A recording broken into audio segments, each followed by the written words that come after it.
A night of the seven kingdoms episode 4 की शुरुआत होती है एक स्टारी नाइट के शॉट से, जिसका ट्रांजिशन होता है एक प्रिजन के सीलिंग में। और ये शॉट काफी पोएटिक रहा, एकदम सिंबॉलिक रहा, क्योंकि अगर आपको याद है तो एपिसोड 1 में हमने देखा था कि डंकन एग रात के खुले आसमान में कई सारे लाखों सितारों को देखते रहते हैं। एंड वहीं पर एग असल में डंक को कहता है कि सभी रिच लॉर्ड्स इस समय पर उनके उनके टेंट्स में सोए हैं एंड उसी कारण वो खुले आसमान को देखने से रह गए। बट हमारा ये अच्छा नसीब है कि हम इतने अच्छे खुले आसमान को देख सकते हैं। एंड इसी में वो दोनों सोते हुए उस खूबसूरत नाइट स्काई में एक टूटते हुए तारे को देखते हैं। एंड उसके बाद ही एग कहता है कि ये टूटता तारा मतलब हमारे पास गुड लक आएगा। बट अभी हुआ क्या है, सर डंकन द टॉल बैठे हुए हैं प्रिजन में, और ऐसा ही अभी समझ लो कि वो टूटता तारा जो दिखा था वो असल में गुड लक नहीं, बट वो एक तरीके से कहीं बैड लक तो नहीं। तो बेसिकली ये नाइट स्काई से प्रिजन सेल के दीवारों में जो पहले ही सीन में हमें ट्रांजिशन देखने मिला, that was just hidden thematic symbolic meaning behind डंक का फ्रीडम कंपेयर्ड टू अभी ये उसका जो फ्रीडम चला गया है वो वाला मोमेंट। तो डंक यहाँ पर अपने प्रिजन में बैठ के टाइम स्पेंड कर ही रहा था कि इतने में वहां पर एग आता है एंड वो डंक के लिए खाना लेके आया और वो माफी भी मांगता है कि उसने कभी भी डंक को ये नहीं बताया कि वो असल में प्रिंस एगॉन टारगेरियन है।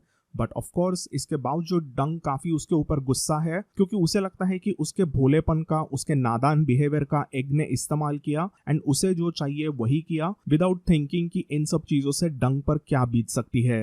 देन इमोशनल छोटू एग डंक को समझाता है कि एग असल में कभी ना कभी डंक को वो सब बताने ही वाला था, और उसका ये जो नाम है एग वो असल में एगॉन का शॉर्ट फॉर्म है। और उसने ये जो कुछ भी किया वो बस इसीलिए किया क्योंकि उसे कुछ भी करके इस टूर्नी में किसी ना किसी नाइट का स्क्वायर बनना था, ताकि वो कुछ नाइट से सीख सके। देन यहाँ पर उनके बीच थोड़ी और बातें हुई जो काफी सेल्फ एक्सप्लेनेटरी है, इजी टू अंडरस्टैंड है। एंड इसी में डंक का गुस्सा थोड़ा सा कम होता है and we get to next scene, जहां पर हमें देखने मिला बेलोर द ब्रेक्सपियर और डंकन द टॉल का कॉन्वर्सेशन। यहाँ पर बेलोर डंक को बताता है कि एरियन ने उन सभी को ये बताया है कि जो भी वो टैंसेल करके लड़की थी उसने ड्रैगन स्लेइंग का पपेट शो किया, मतलब उसने हाउस टारगेरियन का इंसल्ट किया। Because as we know House Targaryen का सिजिल ड्रैगन है, तो एक ड्रैगन को मारते हुए दिखाना मतलब हाउस टारगेरियन का इंसल्ट है, ऐसे एरियन को लगा एंड इसीलिए उसने टैंसेल को पनिश किया। एंड जब वो वैसे पनिशमेंट बराबर से दे रहा था तभी उस पनिशमेंट के बीच में हाउस टारगेरियन के जस्टिस के बीच में आने का क्राइम इस कमीने डंक ने किया, ऐसा एरियन ने उस पर अक्यूजेशन किया। और एक एरियन जैसे प्रिंस को मारना मतलब अभी इस समय पर डंक बहुत बड़े प्रॉब्लम में फंसा है। इतना ही नहीं, ये तो सिर्फ एरियन ने बताई हुई चीजें हैं, दूसरे तरफ और एक टारगेरियन एरियन के बड़े भाई डेरॉन ने सीधा उनके पिता मेकार को कह दिया कि किसी हेज नाइट ने एगॉन को किडनैप किया होगा एंड इसीलिए डेरॉन को एग्जैक्टली एगॉन कहाँ है वो पता नहीं। तो बेसिकली इस समय पर डंक पर दो बड़े क्राइम्स का मुकदमा चलेगा। एक तो ये कि उसने एक हाउस टारगेरियन के प्रिंस को मारा, और दूसरा ये कि उसने एक हाउस टारगेरियन के प्रिंस को किडनैप कर लिया। तो जैसे ही बेलोर कहता है कि तुम ये सब चीजें करोगे तो तुम्हें अभी पनिशमेंट तो मिलेगी ही, तो तभी उस समय पर डंक बेलोर को कहता है कि आप इवन एगॉन को जाके पूछिए कि मैंने ऐसे सब कुछ नहीं किया। वो जो भी लड़की टैंसेल थी वो हाउस टारगेरियन का इंसल्ट नहीं कर रही थी, उसके ऐसे पपेट शो में कोई भी इरादा नहीं था, वो एकदम ही इनोसेंट है। एंड एरियन ने एक इनोसेंट मासूम लड़की पर हाथ उठाना शुरू किया था, इसीलिए उस इनोसेंट की रक्षा करने के लिए, उसको हेल्प करने के लिए मैंने एरियन को मारा। एक नाइट का तो धर्म ही होता है कि इनोसेंट की रक्षा करे, isn't it? Don't all knights make the same oath to protect the innocent? ऐसे यहाँ पर डंक बेलोर को कहता है एंड बेलोर को ये सब बातें सुन के लगता भी है कि डंक में भी सही कह रहा होगा, बट फिर भी बेलोर के मुताबिक उसके छोटे भाई प्रिंस मेकार को किसी की भी नहीं सुननी। उसके बेटे एरियन का काफी बड़ा इंसल्ट हुआ था और इसीलिए डंक का एक हाथ और एक पैर काट दिया जाएगा। बिकॉज एक टारगेरियन प्रिंस को हाथ से मारोगे तो हाथ तुम्हारा काट दिया जाता है, और अगर पैर से मारते हो तो पैर काट दिया जाता है। And as we saw in episode 3 Dunk ने तो दोनों भी चीजें की थी, तो इसका मतलब मोस्ट प्रोबेबली अभी उसका हाथ एंड पाव काटने का ही डिसीजन दिया जाएगा। बट इन सब चीजों से डंक बच सकता है if he demands trial by combat. तो इसीलिए बेलोर सीधा डंकन को कहता है कि बताओ सर डंकन, तुम कितने अच्छे नाइट हो। तो वेस्टेरोसी जो भी कायदे कानून है उसमें ट्रायल बाय कॉम्बैट का काफी इंपॉर्टेंस होता है। हमने गेम ऑफ थ्रोन्स के एक फेमस सीन में देखा था जब टिरियन लैनिस्टर अक्यूज था of killing Joffrey Baratheon at Purple Wedding, and इसी के बाद में टिरियन लैनिस्टर रेड कीप के दरबार में सभी के सामने ट्रायल बाय कॉम्बैट की डिमांड भी करता है। I demand a trial by combat. तो ये जो भी कायदे कानून बराबर से लगाने की ट्रेडिशन वेस्टेरोस में सालों से शुरू है, उसके मुताबिक जो भी अक्यूज्ड है वो खुद ट्रायल बाय कॉम्बैट में पार्टिसिपेट कर सकता है या फिर उसके बिहाफ में कोई तो उसके लिए पार्टिसिपेट इस ट्रायल बाय कॉम्बैट में कर सकता है। और हमने वही देखा था गेम ऑफ थ्रोन्स में जब Red Viper Oberyn Martell Tyrion Lannister के लिए फाइट करने आता है, and we all saw exactly what happens in that fight. तो ये जैसे ही सीन खत्म होता है तो हमें उसी रात को लेट नाइट में एक काउंसिल मीटिंग होती है जिसके सामने डंक आ गया, and we can see in this council यहाँ पर लेफ्ट में सबसे लॉर्ड एशफोर्ड है, फिर बाद में we can see Baelor, Maekar and Aerion, and उसी के साथ साथ we can also see Lord Leo Tyrell. तो ये हाउस एशफोर्ड जो है वो असल में रीच में है, और रीच के इलाके के जो सबसे इंपॉर्टेंट ओवरलॉर्ड्स है, जो सबसे पावरफुल हाउस है वो है हाउस टायरेल। तो इसीलिए उनके लॉर्ड को भी यहाँ पर बुलाया गया है, एंड ये पूरा काउंसिल अभी डंक के साथ क्या होगा उसकी सुनवाई देंगे। तो जैसे ही उनके बीच में बातें शुरू ही होती है तो डंक सीधा कहता है कि उसे ट्रायल बाय कॉम्बैट चाहिए। Trial by combat. बट कुछ ही टाइम के बाद में एरियन ने वहां पर सीधा कह दिया कि उसे एक ट्रायल बाय 7 चाहिए। तो दोस्तों इस एपिसोड की मुझे खास बात ये लगी कि इस पूरे एपिसोड में ऑलमोस्ट 90% ऑफ द सीन्स जो भी है वो एग्जैक्टली वैसे के वैसे बुक में भी बताए गए हैं। ऑलमोस्ट 90% ऑफ द एपिसोड के डायलॉग्स जो कुछ भी बुक में है वैसे के वैसे इस शो में दिखाए गए हैं। जैसे ही यहाँ पर एरियन ट्रायल बाय 7 की डिमांड करता है तो आखिर वो क्या है उसके रिलेटेड एक्सपोजिशन हमें बेलोर बताता है। बेलोर ब्रेक्सपियर के जरिए ही हमें पता चलता है कि ट्रायल बाय 7 मतलब बेसिकली 7 नाइट्स वर्सेस 7 नाइट्स का एक बैटल रॉयल का फाइट होगा। उस फाइट में अगर अक्यूज की टीम जीती, मतलब अगर डंक की टीम जीत जाती है तो डंक गिल्टी नहीं ऐसा डिसाइड होगा, क्योंकि उस पर सातों भगवानों का आशीर्वाद है ऐसे सब लोग वो मानते हैं। बट अगर डंक की टीम हार जाती है तो उसका मतलब सातों भगवानों ने यही बताया कि डंक इज द गिल्टी पर्सन। तो दैट्स ऑल। इसके अलावा ऐसे कोई इसमें और रूल नहीं होते। बट जैसे ही मेकार ने ऐसे कुछ ट्रायल बाय 7 की डिमांड अपने बेटे ने की हुई उसने देखी तो मेकार अपने बेटे एरियन से काफी गुस्सा हुआ, क्योंकि उसे ऐसा लगता है कि क्या अपना बेटा एक हेज नाइट से 1-on-1 फाइट करने के लिए डर रहा है क्या। Why demand such 7 versus 7 trial of 7। ऐसा करके वो एरियन से चिढ़कर बात भी करता है। बट एरियन एक नंबर का हरामी है, ये तो हमें पहले से वैसे पता है, बट वो कितना कमीना है वो भी हमें इस सीन से पता चलता है। एरियन वैसे तो यहाँ पर सीधा कहता है कि इस हेज नाइट से मैं क्यों डरूंगा, मैं तो अपने भाई डेरॉन के इंसल्ट के लिए भी ट्रायल बाय 7 की डिमांड कर रहा हूँ। मैं ही इससे सिर्फ फाइट करूंगा तो डेरॉन का बदला कौन लेगा। डेरॉन को भी इसने इंसल्ट किया है तो डेरॉन को भी मौका मिलना चाहिए इस हेज नाइट को मारने का। तो ये सब बातें तो एरियन वैसे कहने के लिए कहता है, बट एरियन की इसमें एक हरामी पंक्ति जरूर थी। एरियन को पता ही था कि डंकन एक मामूली हेज नाइट है तो उसे और 6 नाइट्स को मनाना पड़ेगा उसके टीम में से फाइट करने के लिए। तो एरियन यही गेम खेल रहा था कि डंक के पास में ऐसे टोटल 7 नाइट आ ही नहीं सकते, और अगर वो 7 नाइट नहीं आते तो ऑटोमेटिकली विदाउट फाइटिंग डंक एरियन ये केस जीत गया एंड डंक को सजा मिलेगी। तो ऐसे डिमांड से वैसे बेलोर भी काफी शॉक, बट बेलोर को भी इस एरियन के डिमांड को मानना पड़ता है, बिकॉज बेलोर के मुताबिक ये जो भी डिमांड इस समय पर एरियन ने की है वो ट्रायल ऑफ 7 वैसे काफी पुरानी परंपरा एंडाल्स की है, एंड इस पुराने परंपरा के अनुसार उन्हें ये डिमांड एक्सेप्ट करनी ही पड़ेगी। तो असल में ये जो भी ट्रायल ऑफ 7 है वो पहली बार वेस्टेरोस में नहीं हो रही। इसके पहले भी एक बार 42 AC में फेड मिलिटेंट अपराइजिंग के दौरान किसी सर डेमन मॉरिगन ने सीधा चैलेंज किया था किंग मेगोर द फर्स्ट टारगेरियन को for the trial of 7, and उस ट्रायल ऑफ 7 में किंग मेगोर द क्रूअल टारगेरियन ने एकदम ही जबरदस्त बैडैसरी दिखाते हुए कुछ 3-on-1 फाइट एक मोमेंट पर जीत ली थी एंड वो कैसे तो करके उस ट्रायल ऑफ 7 को जीता। तो एनीवेज अभी डिसीजन तो ये हो चुका है कि कल सुबह सुबह जल्दी अर्ली मॉर्निंग में ट्रायल ऑफ 7 किया जाएगा एंड उस ट्रायल के लिए डंग को अपने तरफ से और 6 नाइट्स को लेके आना है to fight along with him, और अगर वैसे नहीं करता तो इसका मतलब वो गिल्टी है, उसे सजा मिलेगी। तो ये सुन के सैड डंग दरबार में से बाहर निकल गया और वो आता है एल्म ट्री के यहाँ पर, जहाँ पर उसके घोड़े अभी भी वहीं पे है।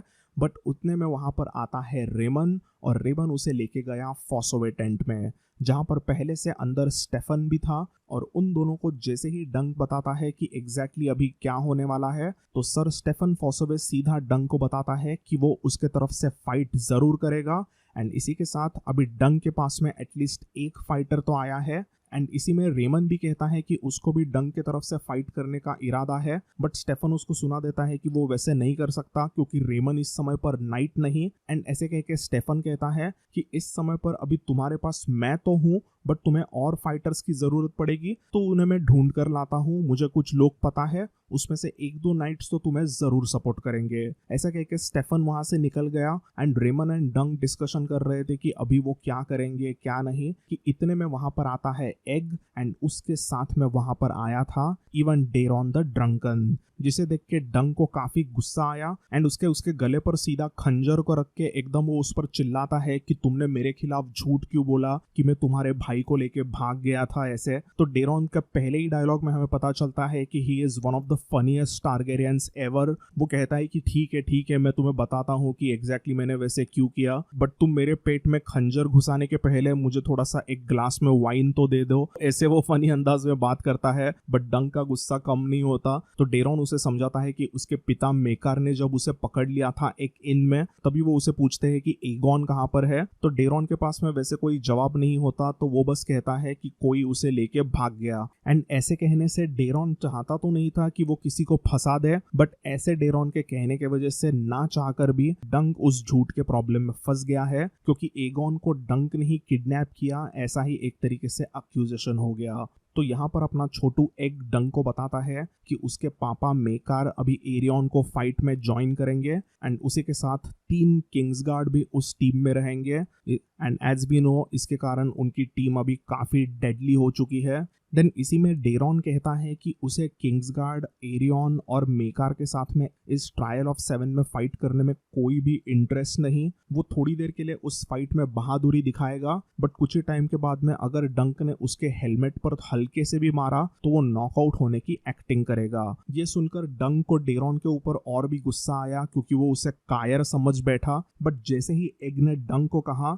कि उसे कुछ भी करके एरियन को हर्ट करना ही पड़ेगा, उसे इवन मारना पड़ेगा, तो इस समय पर डंग थोड़ा शॉक्ड होता है, क्योंकि एरियन उसका बड़ा भाई है एंड मेकार तो उसके पिता है। तो ऐसे एग डंग के सपोर्ट में क्यों है, ये सवाल डंग को आता है। तो एग वहां पर डंग को एक्सप्लेन करता है कि उसे कुछ भी करके उसके पापा मेकार और डेरॉन को ज्यादा हर्ट नहीं करना, बट उसे एरियन को तो जरूर हर्ट करना है, क्योंकि छोटू प्रिंस एगॉन के मुताबिक एरियन ने बचपन से ही उसे हमेशा ही तंग किया। बचपन में एरियन एग को मारता था और कई बार उसे वो डराता था कि वो उसके मैन पार्ट्स को काट देगा। और एक बार तो एरियन ने एगॉन के कैट को रेड किप के टॉवर के ऊपर से नीचे फेंक दिया था। तो एरियन बेसिकली एक बहुत ही घिनौना हरामी किस्म का बंदा है, जिससे एगॉन बचपन से ही वैसे डरता था एंड ऑफ कोर्स उससे वो नफरत करने लगा था। यही चीज इवन डेरॉन भी कहता है। उसके मुताबिक एरियन इज अ मॉन्स्टर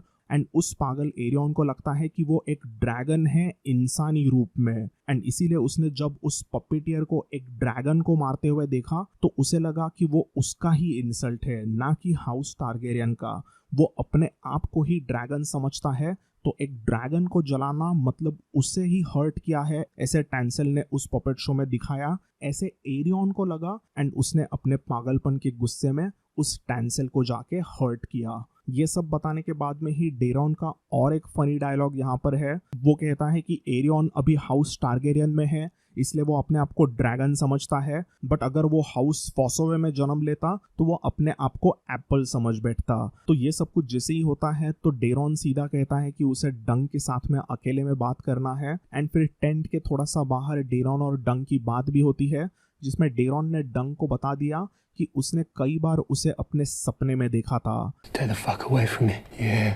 उसके मुताबिक उसके सपने में डंक ने किसी एक ड्रैगन को मार गिराया है एंड उसके हाथों में एक बड़ी सी तलवार भी है। तो यहाँ पर मुझे ये चीज पसंद नहीं आई थी कि जिस तरीके से कॉमिक बुक एडेप्टेशन में हमें ऐसे डंक के बहुत ही मस्त पैनल्स देखने मिले जिसमें वो एक ड्रैगन को मार गिराता है, वो सब हमें दिखाया, बट ऐसी चीज हमें इस शो में नहीं दिखाई गई। हमें बस डेरॉन के जुबानी ये कहानी सुनने मिली। हमें शो में भी अगर ऐसे डंक एंड ड्रैगन के शॉट दिखाते तो थोड़ा मजा आता, बट मे बी हमेशा के तरह HBO का बजट होगा कम एंड इसीलिए उन्होंने डेरॉन ने ये जो उसका ड्रीम सीक्वेंस बताया उसमें कुछ ज़्यादा इन्वेस्ट नहीं किया। They just made him tell the story and that's about it. And मुझे ये चीज़ थोड़ी सी पसंद नहीं आई थी। बट एनीवेज डेरॉन यहाँ पर अपना ये प्रोफेटिक ड्रैगन ड्रीम डंग को बताकर निकल गया एंड डंग चला जाता है पपेट शो के रूइंस में टैंसेल के याद में। एंड तभी वहां पर आता है स्टीली पेट जो डंग को लेके चला गया एक वैगन में। वहां पर स्टीली पेट ने डंग को टैंसेल ने बनाया हुआ शील्ड देता है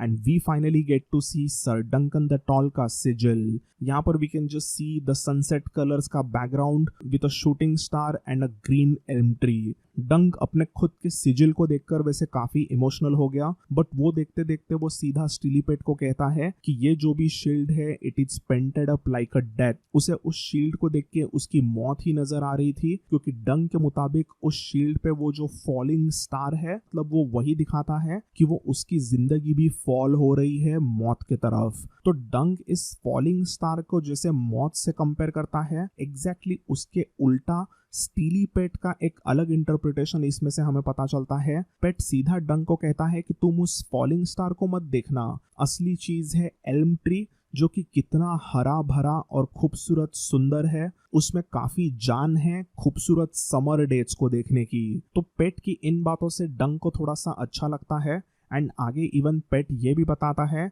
कि उसके शील्ड को एकदम उसने अच्छी तरीके से मजबूत और भी बनाया, क्योंकि पहले का शील्ड थोड़ा सा कमजोर हो गया था। तो इसके रिप्लाई में डंग कहता है कि फिर अभी ये तुमने जो भी नया कस्टमाइजेशन उसके शील्ड के लिए किया है उसकी पेमेंट कितनी देनी है। तो यहाँ पर स्टीली पेट डंग से सिर्फ एक कॉपर पेनी की डिमांड करता है, जो कि एकदम ही कम पैसे हो गए। तो इट जस्ट शोज कि अभी Steely Pate one of many small folk बना है who respect sir Duncan the Tall. तो इसी सीन के बाद में आता है day of trial of 7 and यहाँ पर डंक के चैलेंजर वाले एरिया में हम देखते हैं सबसे पहले तो सर डंकन द टॉल खुद, देन इसके बाद sir Robyn Rhysling, then 2 Humfreys, sir Humfrey Hardyng and sir Humfrey Beesbury and then sir Lyonel Baratheon. तो इन सभी नाइट्स का अलग अलग एपिसोड्स में इंट्रोडक्शन हुआ था, हमने वो सभी देखा था कि ser Robyn Rhysling, ser Lyonel Baratheon, ser Humfrey Hardyng वगैरह कौन है, बट हमने इस सर हम्फ्री बीसब्यूरी का कोई प्रॉपर सीन नहीं देखा था अच्छे से, तो वो भी मुझे थोड़ा सा ऑफ लगा। हमने बस इतना ही देखा था कि ser Humfrey Beesbury ser Humfrey Hardyng के खिलाफ फाइट में एक छोटे सीन में रहते हैं एंड दैट्स अबाउट इट। हमें उसके अलावा इस सर हम्फ्री बीसब्यूरी के बारे में वैसे कुछ ज़्यादा बताया नहीं and I felt that was kind of weird. Ser Humfrey Beesbury को थोड़ा एक छोटा सीन देते सर रॉबिन राइसलिंग की तरह तो अच्छा होता।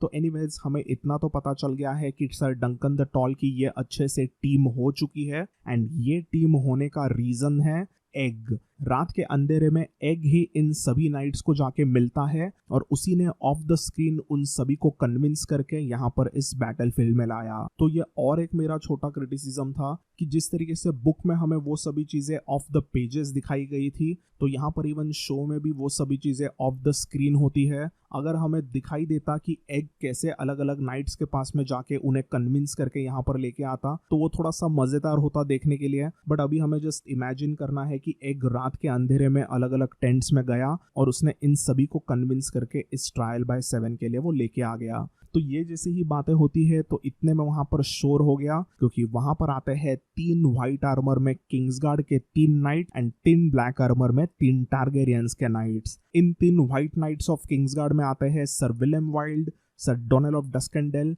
And ser Roland Crakehall and 3 black armour knights और कोई नहीं, वो है प्रिंस मेकार टारगेरियन और उसके 2 बेटे, बड़ा बेटा प्रिंस डेरॉन टारगेरियन एंड दूसरा बेटा प्रिंस एरियन टारगेरियन। तो जैसे ही ये आए तो सभी लोग वैसे काफी शॉक्ड हुए क्योंकि उस टीम में भी सिर्फ 6 ही नाइट्स थे, जैसे डंक के टीम में भी इस समय पर 6 ही नाइट्स थे। बट इतने में वहां पर आता है स्टेफन फॉसवे एंड अपने कजिन भाई को देखकर रेमन कहता है कि सर स्टेफन अकेला क्यों आया है? स्टेफन तो और कोई 1-2 नाइट्स के लिए लेके आने वाला था जो डंक के लिए फाइट कर सके। तो रेमन वही कहता है कि उन्हें और एक नाइट की जरूरत पड़ेगी। तो इसके रिप्लाई में कमीने सर स्टेफन ने सीधा कह दिया, I am afraid you will need 2 more, not just 1. I fight with Prince Arian and the accusers. तो सिंपल काउंट से ही हमें पता चलता है कि अगर ये कमीना सर स्टेफन टीम एरियन को ज्वाइन करता है तो टीम डंक को और 2 नाइट्स के सपोर्ट की जरूरत है क्योंकि अभी उसके पास में 5 ही नाइट्स हो गए। तो स्टेफन ने बेसिकली ऐसे डंक को धोखा दिया क्योंकि टारगेरियंस ने स्टेफन को थोड़ा और पावरफुल लॉर्ड बना दिया और उसे कुछ लैंड वगैरह गिफ्ट कर दिया। तो जैसे ही ये स्टेफन ने किया तो सभी लोग एकदम शॉक्ड हो गए, सभी के चेहरे का रंग उड़ गया एंड ये जैसे ही होता है तो रेमन काफी गुस्सा हो गया एंड उसने सीधा एकदम इमोशनल हो गया डंगन को कह दिया कि गए हुए स्टेफन का साइड वो ले लेगा एंड इसीलिए रेमन डंग को कहता है कि वो उसे नाइट करे बिकॉज एज वी नो कि इस ट्रायल बाय 7 में सिर्फ नाइट्स ही पार्टिसिपेट कर सकते हैं एंड रेमन इस समय पर नाइट नहीं होता तो इसीलिए वो क्विकली घुटने टिका देता है डंक के सामने ताकि डंकन उसे नाइट कर सके। But for some reason Duncan यहाँ पर हिचकिचाता है, वो कहता है कि he thinks he should not knight Raymun. तो जैसे ही वो होता है तो वहां पर सर लायनल बराथियन आके कहते हैं कि तुम्हें उसको नाइट कर देना चाहिए क्योंकि कोई भी नाइट किसी को भी नाइट बना सकता है। तो ये जो चीज है वो हमने गेम ऑफ थ्रोन्स के सीजन 8 के एक रेयर अच्छे सीन में भी देखी थी कि किस तरीके से एक नाइट दूसरों को नाइट बनाता है।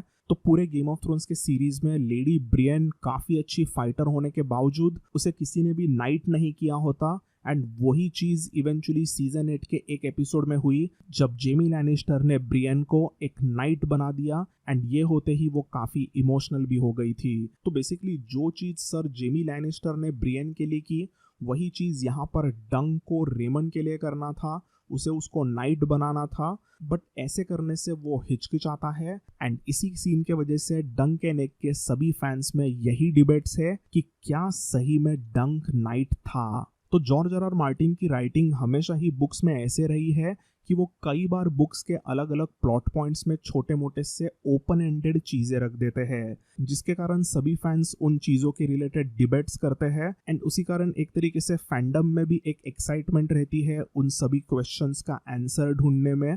एंड डंक नाइट है या नहीं वो भी एक ऐसा ही सवाल है।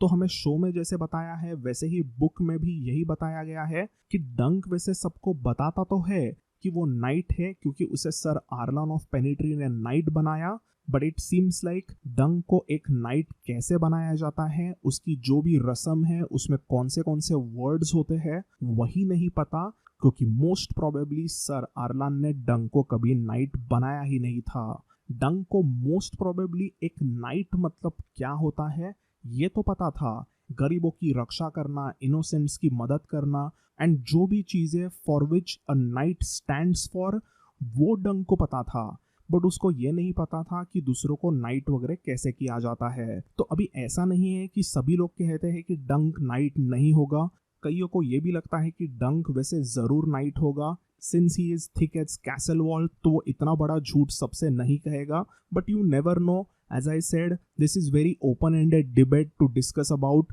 अभी आपको इसके बारे में क्या लगता है वो चीज मुझे आप कमेंट्स में बताओ, मे भी हमें इसी शो में कभी ना कभी एग्जैक्ट आंसर मिले कि डंक के साथ में क्या हुआ है। जैसे ही रेमन ने डंक को कहा कि वो उसे नाइट करे और डंक थोड़ा हिचकिचाता है तो उसी के बीच में लॉर्ड एशफोर्ड के लिए किसी ने तो एक बड़ा सायरन बजाया जिसके कारण डंक वहां पर लॉर्ड एशफोर्ड के तरफ जाता है एंड दूसरे तरफ Lionel sir Lord Lionel Baratheon ने ही रेमन फॉसवे को नाइट बनाया और ये सीन एकदम ही जबरदस्त रहा। हम लोग देख सकते हैं कि लाइनल बराथियन यहाँ पर रेमन फॉसवे को एक नाइट बनाने की रस्म करता है जिसके अनुसार वो कहता है कि वॉरियर नाम का जो भगवान है वो गॉड रेमन को ब्रेव रहने की ताकत दे, फिर वो कहता है कि गॉड फादर तुम्हें जस्ट रहने में मदद करे, मतलब क्या सही क्या गलत ये परखना रेमन को अच्छे से आए। And then most important, god mother तुम्हें ये ताकत दे कि हमेशा तुम यंग एंड इनोसेंट लोगों की रक्षा करो। तो यहाँ पर हमें इन 3 ही भगवान का नाम सुनाई देता है, बाकी के जो और 4 भगवान हैं उनका भी नाम लिया गया होगा, but we get to see only 3 gods. दूसरी तरफ डंक एंड एरियन दोनों भी अपने घोड़े पर बैठ के लॉर्ड एशफोर्ड के सामने आ गए।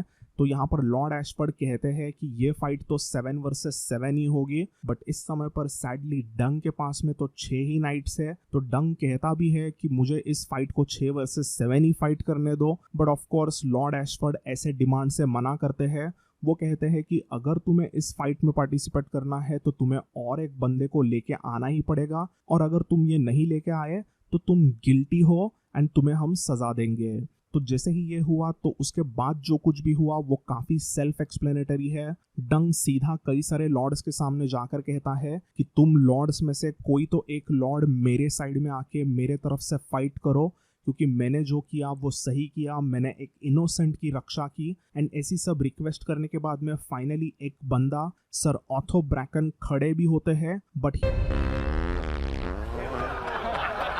एनीवेज डंकन ने रिक्वेस्ट करने पर उस रिक्वेस्ट पर लॉर्ड ऑथो ब्रैकन ने सीधा पाद मारी, तो सभी लोग वहां पर हंसने लगे। बट इतने में टूर्नी ग्राउंड्स पर आ गया एक मैसिव ब्लैक आर्मर्ड स्टैलियन, जिसके ऊपर असल में प्रिंस वलार टारगेरियन के आर्मर में कोई बैठा था, and that was none other than ser Baelor the Breakspear Targaryen. Of course everyone was shocked over there, क्योंकि यहाँ पर अपने बेटे वलार के आर्मर में सीधा बेलोर द ब्रेक्सपियर टारगेरियन आ गया था। जैसे ही अपना बड़ा भाई बेलोर ऑपोजिशन टीम डंकन को सपोर्ट करने के लिए आ गया है, ये मेकार ने देखा तो वो काफी गुस्सा होकर यहाँ पर कहता है, क्या तुम्हारी अकल ठिकाने पर नहीं है क्या? इस कमीने ने मेरे बेटे को मारा था, वो तुम भूल गए? उसने हाउस टारगेरियन का इंसल्ट किया, तो तुम इसके साइड में कैसे जा सकते हो यार? तो इसके रिप्लाई में बेलोर ने सीधा कहा कि इस बंदे ने मतलब डंक ने एक गरीब कमजोर इनोसेंट की रक्षा की थी, जो हर एक नाइट को करना चाहिए।